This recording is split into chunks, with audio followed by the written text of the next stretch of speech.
saat ini saya dengar informasi Anda sebagai penasihat hukum dari tersangkanya Kadis Perikanannya X dulu Pak Rusli. Nah, sampai sejauh mana Bung, prosesnya?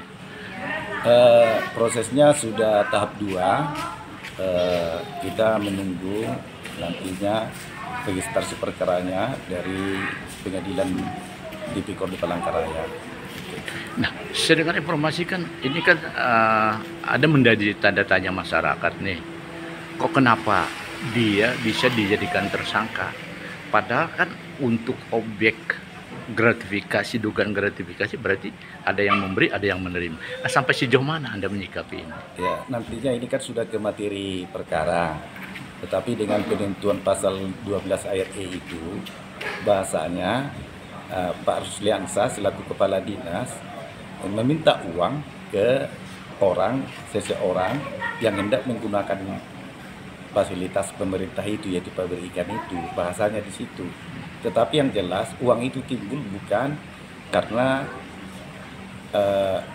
usulan dari Rusliansa kamu bayar sekian, bukan. Ada klausulnya itu digunakan satu untuk listrik 150 juta, untuk drainase, untuk limbah itu 100 juta gitu. Jadi ada yang perlu diperbaiki, kesepakatanlah mereka, dinas yang melakukan perbaikan, dan uang itu uang dari orang yang hendak memakai itu, supaya pekerjaan itu bisa atau pabrik itu bisa layak untuk digunakan. Nah, saya dengar juga informasi ada dugaan dari kegiatan pekerjaannya di luar spek. Apakah ini yang menjadi kolaborasi yang sehingga bisa mereka dijadikan tersangka? Nah, bagaimana menurut Anda sendiri? Kalau dalam kasus ini tidak sampai ke sana, tetapi yang jelas kalau menurut hemat kita bahwa pabrik itu kan layak digunakan bahasanya. Secara teknis kita nggak tahu, tapi pabrik itu layak digunakan, makanya bisa digunakan oleh seseorang tadi itu.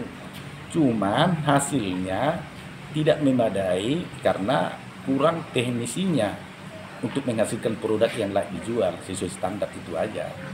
Kalau menurut Anda, apakah di balik ini ada ikut serta dalam perbuatan melawan hukum selain pada Kadis ini? Kalau menurut hemat saya, ya karena data tidak ada sama kita nggak bisa lah kita prediksi dulu lah. Nanti kita lihat secara fakta lah. Tapi yang jelas Pak Rusliansa udah punya data-data semua. Oh, gitu. Jadi Anda sudah menguasai data juga, walaupun ya. Anda tidak menyampaikan ke publik itu. Iya, karena nanti kan sepertinya kita mendahului di dalam proses kan gitu. Tetapi kita sudah siapkan semua data-data pendukung. Jikapun arahnya contohnya ke pasal 12 E tadi itu, ya kita sudah persiapkan untuk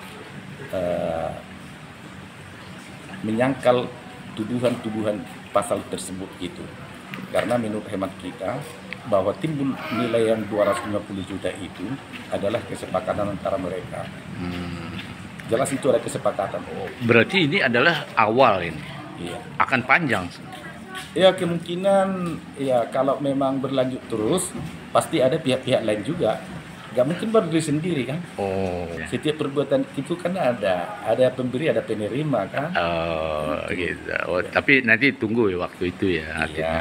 Oh, berarti Anda ini nyimpan juga ini, bahannya banyak mungkin ini. Ya, jadi kita lihat dulu nanti dakwaan daripada penuntut umum apa.